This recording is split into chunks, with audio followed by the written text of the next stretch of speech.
The origin of the Green Party was with the Values Party, which was formed in 1972. It expressed the growing dissatisfaction of particularly young people of your generation with the materialism and consumerism of politics and of the society that they lived in. The values seemed to be all wrong. An economic system that depended on growth, which was actually driving ecological bankruptcy. Politically, the two old parties seemed to be just the same. They were always at war, but about trivia, and they all believed basically the same stuff.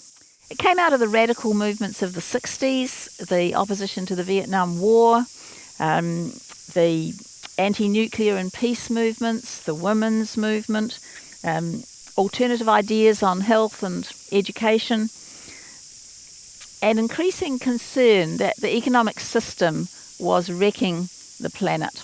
It's interesting that it arose in the same year as the publication of the Club of Rome's report, Limits to Growth. It's actually driven my political work for 40 years. I think it's one of the most important books ever written. So go and have a look at it.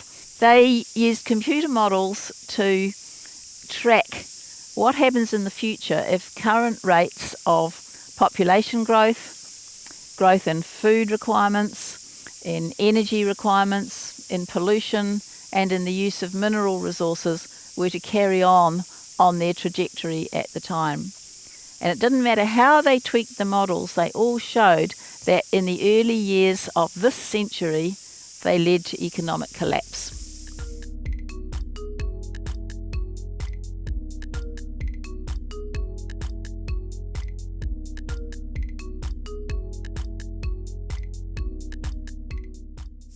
We are living through the start of that economic collapse at the moment and the ecological collapse that has led to it. But people took no notice, even though their predictions have pretty much been on track and come true.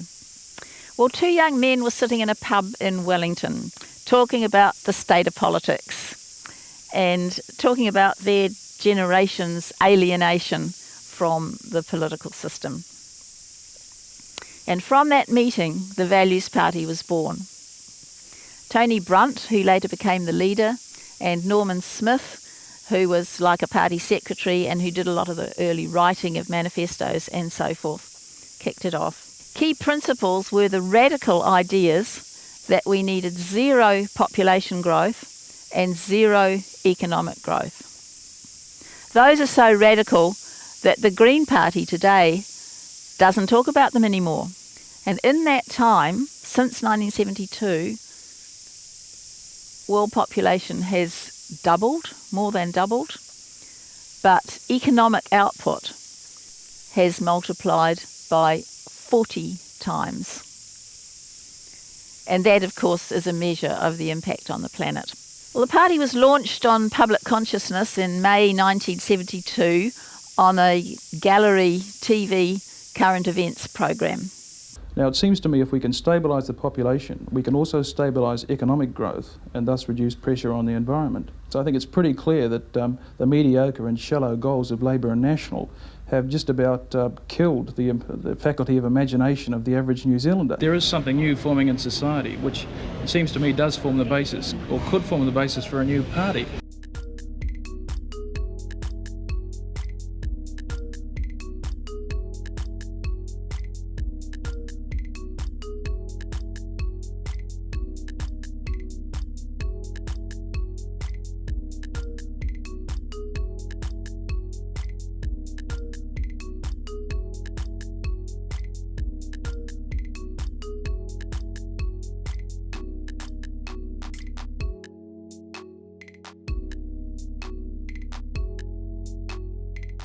And it took off like wildfire.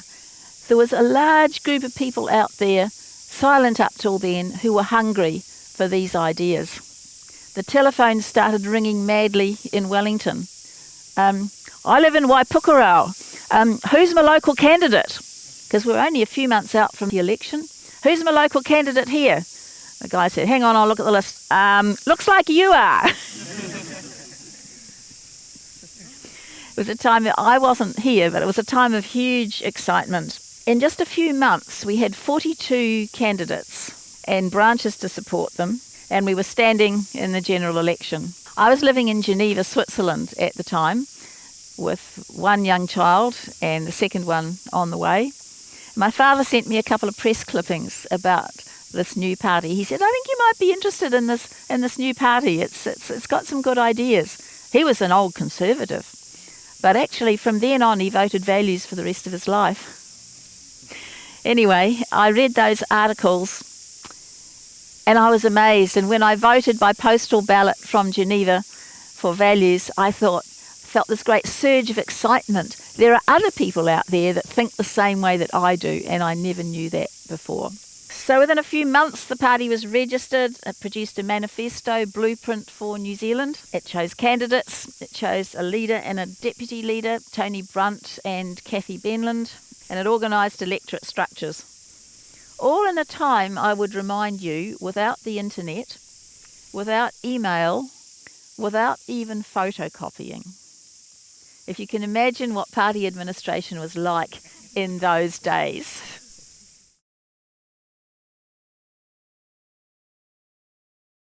After the election, work began to develop a constitution and more detailed policies and electorate structures across the country. The 1975 manifesto, Beyond Tomorrow, it was a bestseller in bookshops. That was the day when parties didn't produce manifestos.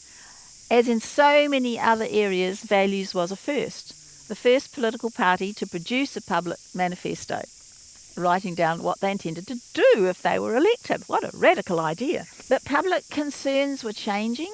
After the 75 election, people realised that even getting 5% across the country, which was a huge achievement, and actually was equal to what we got in 1999 as the Greens, and almost as much as we got in the 2017 election. 5% is big.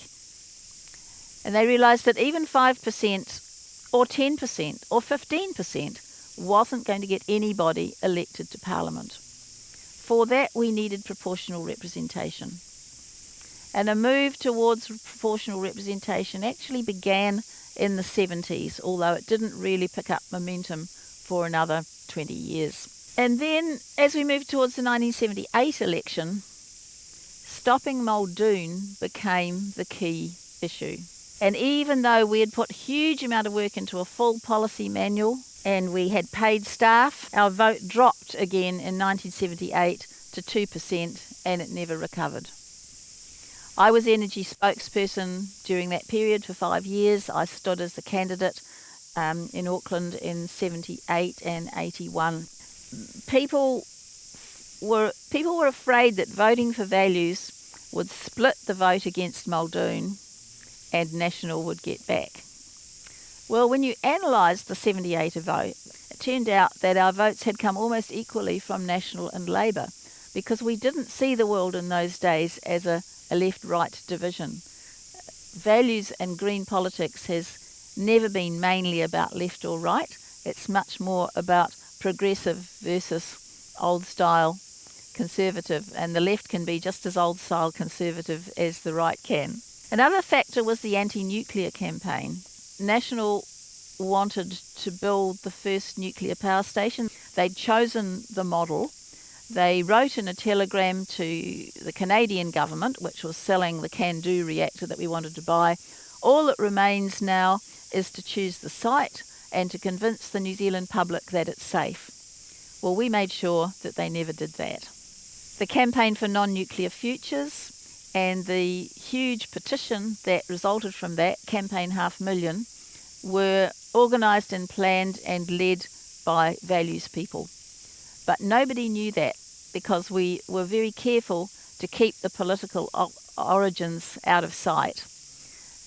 If people thought it was a political initiative, they weren't going to support it. And this was much bigger than just the Values Party. But we had the organisational structure with electorate leadership and so forth to make it happen on the ground. So we canvassed door to door, we held street stalls, We had public meetings, we had ads in the newspaper, and Campaign 500,000 collected 1/3 of a million signatures out of a population of only 3 million at that time. It was huge. And we won that issue. But nobody could see that the Values Party was doing anything. And so it was another reason why our support just dwindled in the 80s. The 1981 election was dominated by the Springbok tour, and even though Values had really good policies on racism and apartheid in its manifestos, we were never really credited with that, and politics just moved elsewhere. Then the 80s were about the start of Rogernomics. The 84 election was when Labour got in and Roger Douglas's policies swept the country. Everyone was taken by surprise, didn't know what had hit them, and Values just disappeared.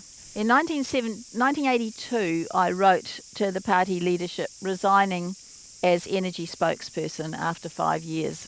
And I said at the time, it's not that I've lost faith in the Values vision, but there seems to be no room in New Zealand politics at the moment for a Green party. That time will come again. When it does, that is where I want to put my effort. I predict it could be another 10 years. Well, it was actually a little bit less than that, and here we are.